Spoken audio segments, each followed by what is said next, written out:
Tirupati railway స్టేషన్లో పెరుగుతున్న రద్దీని తగ్గించేందుకు దక్షిణ మధ్య రైల్వే తిరుచానూరు రైల్వే స్టేషన్ను క్లస్టర్ స్టేషన్గా అభివృద్ధి చేసిందని రైల్వే సీసీఐ శ్రీకాంత్ అన్నారు. సుమారు 120 కోట్ల వ్యయంతో ఆధునీకరణ పనులు పూర్తి చేసి దశలవారీగా తిరుచానూరు నుండి రైళ్లు నడపడం ప్రారంభమైందని, ప్రథమ దశలో చెన్నై, అరక్కోణం దిశలకు 2 రోజువారీ రైళ్లు తిరుచానూరు నుంచి నడుస్తుండగా సుమారు 10 జతల ప్రత్యేక రైళ్లు కూడా ఇక్కడి నుంచే నడపాలని రైల్వే నిర్ణయించిందని తెలిపారు. తిరుచానూరు స్టేషన్ తిరుపతికి 6 కిలోమీటర్లు, రేణిగుంటకు 3 కిలోమీటర్ల దూరంలో ఉండి భక్తుల రాకపోకలకు సౌకర్యవంతంగా ఉందని, భవిష్యత్తులో పిట్ లైన్లు, స్టేబులింగ్ లైన్లు ఏర్పాటు చేసి తిరుపతి స్టేషన్పై ఉన్న ఆపరేషనల్ ఒత్తిడిని తగ్గించాలనే ప్రణాళికను రైల్వే శాఖ రూపొందిస్తోందని అన్నారు. దక్షిణ మధ్య రైల్వే తిరుపతి నుంచి నడిచే 10 వారపు ప్రత్యేక రైళ్లు ఇకపై తిరుచానూరు స్టేషన్ నుంచి నడపనున్నట్లు ప్రకటించిందని తెలిపారు.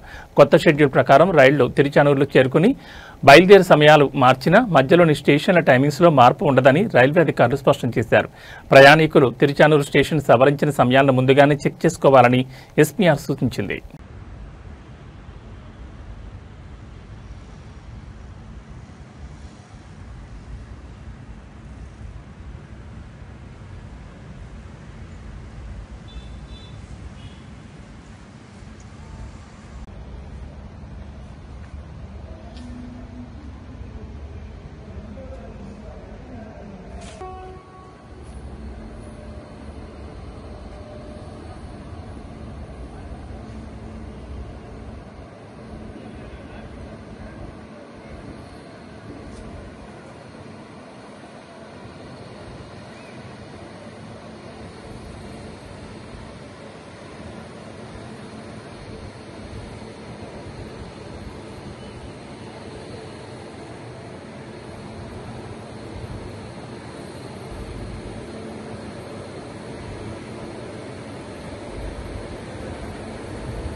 స్టేషన్లో రద్దీ ఎక్కువగా ఉంటుంది.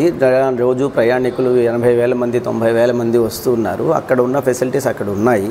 కానీ ఒక తిరుపతితో పాటు పక్కనున్న రైల్వే స్టేషన్స్ని మిగతా ప్రయాణికులకి, భక్తులకి, వాళ్ళకి సౌకర్యార్థం డెవలప్ చేసే భాగంలో ఆ చేసే ప్రణాళికలో భాగంగా 120 కోట్లు పెట్టి మన తిరుచానూరు రైల్వే స్టేషన్ని డెవలప్ చేయడం జరిగింది.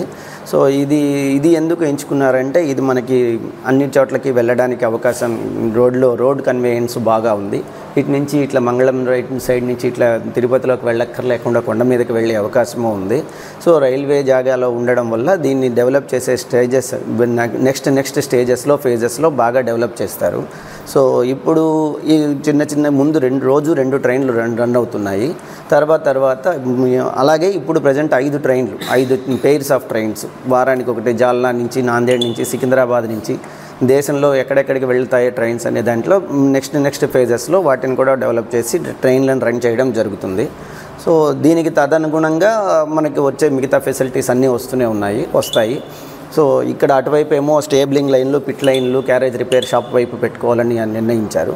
ఇటుపక్క ఇంకా డెవలప్ చేసి స్టాండ్లు, కన్వేయన్స్, మిగతావన్నీ ఇటుపక్క జనరేట్ చేసి రాను ఒక్కొక్క ఫేజ్లో తిరుచానూరు రైల్వే స్టేషన్ రాబోయే 20-30 సంవత్సరాల్లో బాగా డెవలప్ చేసి ప్రయాణికులకి అందుబాటులో తీసుకొస్తారు.